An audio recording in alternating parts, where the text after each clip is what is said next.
आपल्या भागामध्ये देखील डिमेन्शिया, अल्झायमर आणि पार्किन्सन यासारखे आजारांना सुरुवात झालेली आहे। आणि सुरुवातीच्या काळात ती लक्षणं अशी असतात, जागेवर वस्तू कुठे ठेवल्यात कळत नाही, विस्मृती असते, हातापायाला वर कंप येतात, पण त्याची इतकी सुरुवात सौम्य असते की लोकांना कळत नाही, त्या व्यक्तीला कळत नाही आणि दुर्दैवाने त्यांच्या कुटुंबालाही कळत नाही आणि त्याच्यामुळं कुटुंबातले कलह वाढत चाललेले आहेत। हे कुटुंबातलं अंतर कमी करण्यासाठी कस्तुरबाई राज्य महाविद्यालयाच्या मानसशास्त्र विभागाचे विद्यार्थी प्रयत्नशील राहणार आहेत।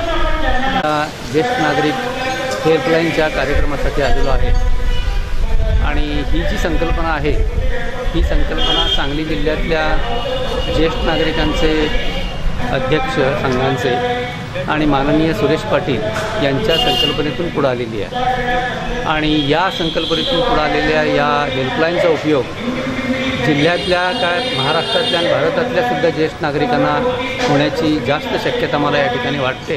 कारण आता बदलत्या युगामध्ये ज्येष्ठ नागरिकांची सर्व मुलं जी त्यांना सांभाळायला हवीत ती मुलं वेगवेगळ्या कामाच्या निमित्तानं बाहेर गेलेली आहेत आणि ते एकाकी पडलेले आहेत। अशा वेळेला अत्यंत आधुनिक आणि तंत्रज्ञानयुक्त अशी ही हेल्पलाईन या ठिकाणी सुरू होते आहे। या हेल्पलाईनचा माझ्या मते सर्व ज्येष्ठ नागरिकांना फार चांगल्या प्रकारे उपयोग होईल।